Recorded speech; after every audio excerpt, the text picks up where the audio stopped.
அந்த கிராமத்துல வர்மான்னா தெரியாத ஆளே கிடையாது. ஊரே கொண்டாடுற பெரிய மனுஷன். அவரோட பெட்டியில தங்கம் குறையாது, தானிய கடங்குல நெல் குறையாது. ஆனா இவ்வளவு இருந்தும் அந்த பெரிய மாளிகையில வர்மா ஒரு நிமிஷம் கூட நிம்மதியா இல்ல. எல்லாரும் அவரை பார்த்து பொறாமப்பட்டாங்க. ஆனா அவருக்குள்ள இருந்த வேதனையை யாருமே பார்க்கல. நிம்மதினா என்னன்னு எனக்கு தெரியலையே. காலையில எந்திரிச்ச உடனே யாருக்கு பணம் கொடுக்கணும், யார்கிட்ட வாங்கணுங்கிற பயம். ராத்திரி படுத்தா யாராவது என் சொத்தை திருடிடுவாங்களோங்கிற பதற்றம். முத்து, எங்க இருக்க நீ? ஐயா, என்னாச்சுங்க ஐயா? ஏன் இப்படி பதட்டமா கூப்பிடுறீங்க? யாராவது கணக்குல ஏமாத்திட்டாங்களா? இல்ல முத்து, கணக்குல துல்லியமா இருக்கு. ஆனா என் மனசுதான் சரியில்லை. இந்த மாளிகை எனக்கு ஒரு சிறைச்சாலை மாதிரி தெரியுது. சுத்தி சுத்தி வர்றேன், ஆனா நிம்மதி மட்டும் எங்கேயோ ஒளிஞ்சுகிட்டு இருக்கு. பணக்காரன்னு எல்லாரும் சொல்றாங்க, ஆனா அமைதி இல்லாதனா ஒரு ஏழைதான் முத்து. ஐயா, உங்களுக்கு ஒரு விஷயம் தெரியுமா? நம்ம ஊர் எல்லையில அந்த பெரிய காட்டுக்கு அப்புறம் ஒரு ஞானி தங்கி இருக்காரு. பேரு சிவஞானி. அவர்கிட்ட வர்றவங்க யாருமே கவலையோட போனது இல்லையா? நீங்க ஏன் அவரை ஒரு முறை போய் பார்க்க கூடாது? நிஜமாவா முத்து? இந்த ஒரு நிமிஷம் கூட எனக்கு கோடி ரூபாய் நஷ்டம் ஆகுற மாதிரி இருக்கு. நிம்மதி கிடைக்குதுன்னா நான் எங்க வேணாலும் வருவேன். இப்போதே கிளம்பலாம். முத்து, சீக்கிரம் குதிரையை தயார் பண்ணு. அவர்கள் இருவரும் காட்டுப்பாதையில் சென்றனர். இருட்டு அதிகமாக இருக்க வர்மா பயப்படத் தொடங்கினார். ஏய் முத்து, இருட்டு ரொம்ப பயமா இருக்க. நரி ஊளையிடுற சத்தம் வேற கேக்குது. நாம உயிரோட போவோமா இல்ல இங்கேயே புலிக்கு தீனி ஆயிடுவோமா? பயப்படாதீங்கய்யா, நான் இருக்கேன்ல, கொஞ்சம் தைரியமா வாங்க. ஒரு நல்ல விஷயம் நடக்கணும்னா கொஞ்சம் கஷ்டப்படத்தான் வேணும். ஒரு வழியாக ஞானியின் குடிசையை அடைந்தனர். ஞானி அங்கே ஒரு சிறு தீயை சுற்றி கண்களை மூடி தியானம் செய்து கொண்டிருந்தார். வர்மா அவர் காலடியில் விழுந்து வணங்கினார். சாமி, என்னை காப்பாத்துங்க. இந்த உலகத்துல எனக்கு இல்லாத சொத்தே இல்ல. ஆனா தூக்கம் மட்டும் வரவே மாட்டேங்குது. என் மொத்த சொத்தையும் உங்களுக்கே எழுதி தந்துடுறேன். எனக்கு அந்த நிம்மதியை மட்டும் கொஞ்சம் பிச்சையா போடுங்க சாமி.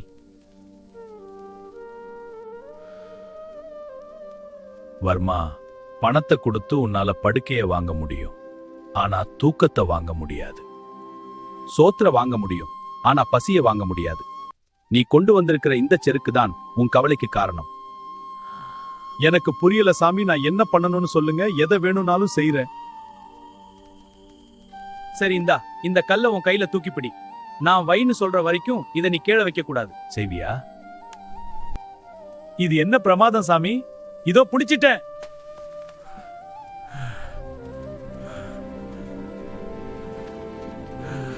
ஐயோ சாமி, கை பயங்கரமா வலிக்குதுங்க. என்னால இதுக்கு மேல ஒரு நிமிஷம் கூட தாங்க முடியாது. கீழே வச்சிடவா? வர்மா, இன்னும் கொஞ்ச நேரம் பிடி. உன்னால முடியும். முடியாது சாமி, வலி உயிரை எடுக்குது. இதோ கீழே போடுறேன். அப்பாடா, இப்பதான் கையே லேசா இருக்கு. நிம்மதியா இருக்கு சாமி. பார்த்தாயா வர்மா, இந்த கல்ல நீ பிடிச்சிருந்த வரைக்கும் தான் வலி. அதை எப்போ தூக்கி போட்டியோ அப்பவே வலி போயிடுச்சு.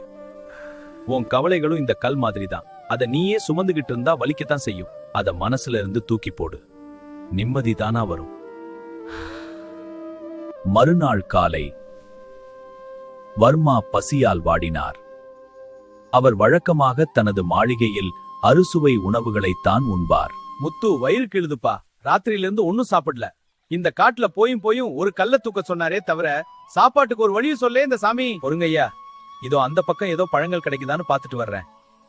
சாமி தவம் பண்றாரு, அவரை தொந்தரவு செய்ய வேணாம். அப்போது ஞானி மெல்ல கண் திறந்து, வர்மா பசிக்கிறதா? இதோ இந்த உலர்ந்த ரொட்டியையும் தண்ணீரையும் சாப்பிடு. என்னது, காய்ந்த ரொட்டியா? சாமி, நான் வைரம் வெட்டூரியம்னு வாழ்றவன். என் வீட்டு வேலைக்காரங்க கூட இதை சாப்பிட மாட்டாங்க. இதை எப்படி நான் திங்கிறது? வர்மா, பசி வந்தா பத்தும் பறந்து போகும்னு கேள்விப்பட்டதில்லையா? ருசி என்பது உணவில் இல்லை, உன் பசியில் இருக்கிறது. உனக்கு நிம்மதி வேண்டுமானால் முதலில் ஆடம்பரத்தை மறக்க பழகு. பிடிவாதத்தை விடு, இதை சாப்பிட்டுப் பார். வேறு வழியின்றி வர்மா அந்த ரொட்டியை ஒரு கடி கடித்தார். அட, என்ன ஆச்சரியம் முத்து! இந்த ரொட்டி தேவாமிர்தம் மாதிரி இருக்க. என் அரண்மனை பிரியாணி கூட இவ்வளவு ருசியா இருந்தது இல்லையே. பார்த்தாயா வர்மா, உன்னிடம் எல்லாம் இருந்தபோது எதிலும் திருப்தி இல்லை. ஆனால் இப்போது எதுவுமே இல்லாத போது ஒரு சாதாரண ரொட்டி உனக்கு இவ்வளவு மகிழ்ச்சியை தருகிறது. இதுதான் வாழ்க்கை. அடுத்த நாள் வர்மா ஞானியிடம் மீண்டும் சென்றார். சாமி, நேத்து அந்த ரொட்டி பாடம் புரிஞ்சுது. ஆனா என் மனசுக்குள்ள இருக்கிற அந்த பழைய பயம் மட்டும் போகவே மாட்டேங்குது. யாராவது என் சொத்தை திருடிடுவாங்களோன்னு பயமா இருக்கு. அப்படியா? சரி, இதோ இந்த ஒரு பிடி கடுகு உன் கையில் இருக்கட்டும். நீ இந்த காட்டுல இருக்கிற ஒரு வீட்டுக்கு போய் கவலையே இல்லாத ஒருத்தர் கிட்ட இருந்து ஒரு பிடி கடுகு வாங்கிட்டு வா. அப்படி வாங்கிட்டு வந்து உன் பயத்தை போக்கிடுறேன். இது ரொம்ப சுலபம் சாமி. இதோ இப்பவே வாங்கிட்டு வர்றேன்.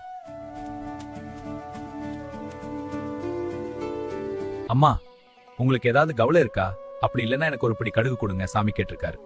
ஐயா, எனக்கு கவலை இல்லையா? என் கணவர் நோய்வாய்ப்பட்டிருக்காரு. பிள்ளைங்களுக்கு சோறு போட வழி இல்ல. இந்த உலகத்துல என்னை விட கவலைப்படுறவங்க யாருமே இருக்க மாட்டாங்க. வர்மா அடுத்தடுத்த வீடுகளுக்கு சென்றார். ஒவ்வொரு வீட்டிலும் ஒரு சோகம் இருந்தது.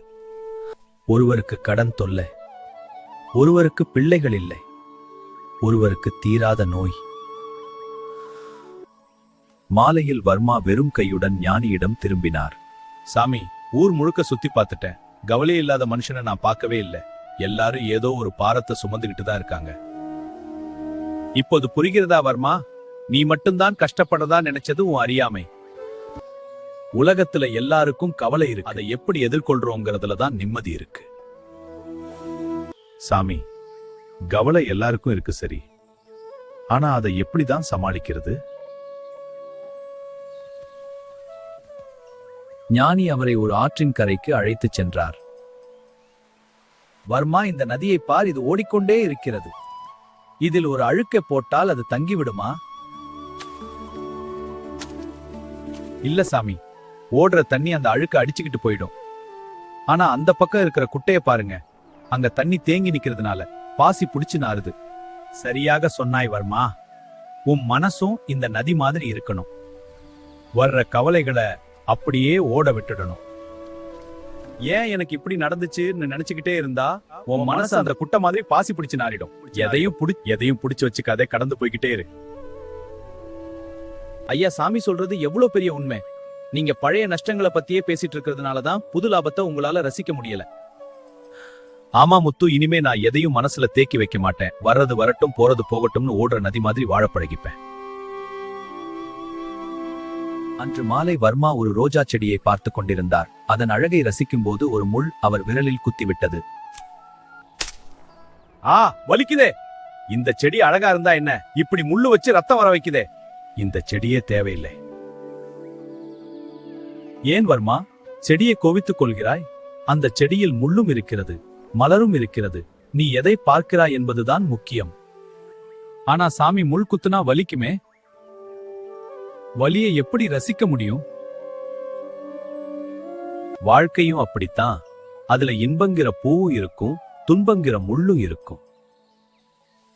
நீ முள்ளையே பார்த்துட்டு இருந்தா பூவோட வாசம் உனக்கு தெரியாது. முள்ளு இருக்கிற செடியில தான் அழகான பூ பூக்குதுன்னு நினைச்சா அந்த வலியும் உனக்கு வலிக்காது. ஆமாங்க ஐயா, நீங்க பிசினஸ்ல வர்ற சின்ன சின்ன சிக்கல்களை, அதனால வர லாபத்தை பூவை அனுபவிக்க மறந்துடுறீங்க. உண்மைதான் முத்து, இனிமே என் வாழ்க்கையில இருக்கிற குறைகளை விட நிறைகளை மட்டும் பார்க்க பழகிக்கிறேன். இந்த முள்ளு எனக்கு ஒரு பெரிய பாடத்தை சொல்லி கொடுத்துருச்சு. அம்மாவிடம் ஒரு கெட்ட பழக்கம் இருந்தது. அது அடிக்கடி கோபப்படுவது. ஒரு நாள் முத்து ஒரு வேலையை வர்மா கத்த தொடங்கினார். முத்து, அறிவே இல்லையா உனக்கு? எத்தனை முறை சொல்றது? உன்னை எல்லாம் வேலைக்கு வச்சிருக்க பாரு, என்ன சொல்லணும்? ஞானி அமைதியாக ஒரு சுட்ட களிமண் சட்டியை எடுத்து வர்மாவிடம் கொடுத்தார். வர்மா, இத பிடி. ஐயோ சாமி, சுடுது, கையே வெந்துடும் போல இருக்க. வர்மா, நீ கோபப்படும் போது உன் மனசு இந்த சுட்ட சட்டி மாதிரி தான் இருக்கும். நீ மத்தவங்க மேல கோபத்தை காட்டுறதுக்கு முன்னாடி அந்த நெருப்பு உன்னதான் சுடும். கோபங்கிறது அடுத்தவங்க மேல நீ வீசுற நெருப்புன்னு நினைக்காத. அது உனக்கு நீயே வச்சுக்கிற நெருப்பு. சாரி சாமி, கோபத்துல முத்துவ ரொம்ப திட்டிட்டேன். முத்து, என்ன மன்னிச்சிடுப்பா. என் கோபம் உன்னை விட என்னதான் அதிகமா பாதிக்குதுன்னு இப்பதான் புரியுது. பரவாயில்லைங்க ஐயா, நீங்க இத புரிஞ்சுகிட்டதே எனக்கு பெரிய சந்தோஷம். அடுத்த சில நாட்கள் ஞானி வர்மாவை எதுவும் பேசக்கூடாது என்று கூறிவிட்டார். மௌன விரதம் இருக்கச் சொன்னார். என்னடா இது சோதனை? பேசாம 1 மணி நேரம் கூட என்னால இருக்க முடியாது. சாமி என்ன போட்டு வாட்டுறாரு. முதல் நாள் வர்மாவுக்கு நரகமாக இருந்தது. யாரிடமாவது எதையாவது பேசத் துடித்தார். ஆனால் 2ஆம் நாள் அமைதி அவருக்கு பிடிக்கத் தொடங்கியது. 3ஆம் நாள் ஞானி பேச அனுமதி கொடுத்தார். என்ன வர்மா, எப்படி இருந்தது மௌனம்? சாமி, இத்தனை வருஷமா நான் தேவையற்ற பேச்சுக்களை பேசி என் சக்தியை வீணடிச்சிருக்கேன்னு புரியுது. மௌனமா இருக்கும்போதுதான் என் மனசு எனக்குள்ள என்ன பேசுதுன்னு என்னால கேட்க முடிஞ்சது. நிம்மதி வெளியில இல்ல, எனக்குள்ளேதான் இருக்குன்னு உணர முடிஞ்சது. மிகச்சரியா சொன்னாய். அதிகமா பேசுறவன் உண்மையை இழக்கிறான். அமைதியா இருக்கிறவன் தன்னைத்தானே கண்டடைகிறான். உன் வார்த்தைகளை விட உன் மௌனத்துக்கு வலிமை அதிகம். ஒரு நாள் வர்மா தனது பையில் இருந்த சில தங்க நாணயங்களை எடுத்து பார்த்து கொண்டிருந்தார். சாமி, இதெல்லாம் நான் கஷ்டப்பட்டு சேர்த்தது. இதை கொடுக்கணும்னு நினைச்சாலே எனக்கு மனசு வரமாட்டேங்குது. இது மரத்தை எடுத்துக்கொள் வர்மா. அது பழங்களை தன்னிடம் வைத்துக் கொள்கிறதா? இல்லையே, அது எல்லாருக்கும் கொடுப்பதால் தான் அந்த மரம் மீண்டும் மீண்டும் பூத்து குலுங்குகிறது. நீ எவ்வளவுக்கு எவ்வளவு கொடுக்கிறாயோ அவ்வளவுக்கு அவ்வளவு உன் மனசு லேசாகும். அப்போது அங்கே ஒரு ஏழை சிறுவன் பசியோடு வந்தான். வர்மா தயங்கினார். பிறகு ஞானியின் முகத்தை பார்த்தார். திடீரென்று ஒரு தங்க காசை எடுத்து அவனுக்கு கொடுத்தார். அந்த பையனின் முகத்தில் சிரிப்பு ஒளிர்வதைக் கண்ட வர்மாவுக்கு மனதில் நிம்மதி ஏற்பட்டது. சாமி, இந்த ஒரு நாணயத்தை கொடுத்ததுல எனக்கு கிடைச்ச சந்தோஷம் 1000 நாணயத்தை சம்பாதிக்கும் போது கூட கிடைக்கலையே. இது எப்படி? வாங்கறதுல இருக்கிறது வெறும் மகிழ்ச்சி, ஆனா கொடுக்கறதுல இருக்கிறது தான் நிம்மதி. உன்னோட அதிகப்படியான செல்வத்தை மத்தவங்களுக்கு பயன்படுத்து, உன் பாரம் குறையும். காட்டில் தங்கியிருந்த நாட்கள் முடிய போகும் நேரம் வந்தது. வர்மா இப்போது பழைய வர்மாவாக இல்லை. அவர் முகம் பிரகாசமாக இருந்தது. சாமி, நான் வீட்டுக்கு கிளம்புற நேரம் வந்துடுச்சு. ஆனா இப்போ எனக்கு அந்த பெரிய மாளிகையில வசிக்க பயமா இல்ல. அங்கேயும் என்னால நிம்மதியா இருக்க முடியும்னு தோணுது. ஏன் அப்படி தோணுது வர்மா? ஏன்னா இவ்வளவு நாளா நான் பணத்தை தான் செல்வம்னு நினைச்சேன். ஆனா பொறுமை, அன்பு, நிதானம், மௌனம், ஈகை இதுதான் உண்மையான செல்வம்னு நீங்க கத்துக்கிட்டீங்க. இந்த புதையலை எவனாலும் திருட முடியாது. ஆமாங்க ஐயா, இப்போ நீங்க நிஜமான ராஜாவா தெரியுறீங்க. முன்னாடி நீங்க பயந்து பயந்து வாழ்ந்தீங்க, இப்போ தைரியமா இருக்கீங்க.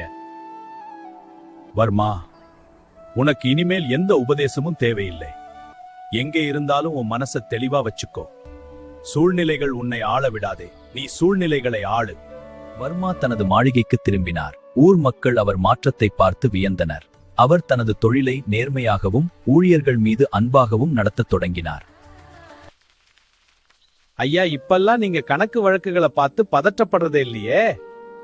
நஷ்டம் வந்தா கூட சிரிச்சுக்கிட்டே இருக்கீங்களே. ஆமா முத்து, நஷ்டங்கிறது ஒரு அனுபவம், லாபம்ங்கிறது ஒரு பரிசு. ரெண்டையும் சமமா பார்க்க கத்துக்கிட்டேன். அந்த ஞானி எனக்கு கொடுத்தது வெறும் பாடம் இல்ல, ஒரு புது வாழ்க்கை. வர்மா தனது செல்வத்தில் ஒரு பகுதியை ஏழை குழந்தைகளுக்கு பள்ளிக்கூடம் கட்டவும் மருத்துவமனை நடத்தவும் ஒதுக்கினார். இரவு படுத்தவுடன் அவருக்கு ஆழ்ந்த உறக்கம் வந்தது. நான் அமைதியை தேடி காட்டுக்கு ஓடினேன். ஆனால் அது எனக்குள்ளேயே இருந்தது என்பதை இப்போதுதான் உணர்கிறேன். நிம்மதி என்பது தேடி போவதல்ல, தேடி வரும்படி நம் வாழ்க்கையை அமைத்துக் கொள்வதுதான் என்பதை வர்மா உலகிற்கு உணர்த்தினார். அமைதியும் நிம்மதியும் வெளிப்பகட்டுகள் இல்லை, அவை நம் எண்ணங்களிலும் பிறருக்கு செய்யும் உதவிகளிலும் நம் மனப்பக்குவத்திலும் மட்டுமே இந்த உள்ளன. கதை உங்களுக்கு பிடித்திருந்தால் இன்னும் இது போன்ற மனதை தொடும் கதைகளுக்காக எங்கள் வெற்றிப்பாதை யூடியூப் சேனலை இப்போதே சப்ஸ்கிரைப் செய்யுங்கள்.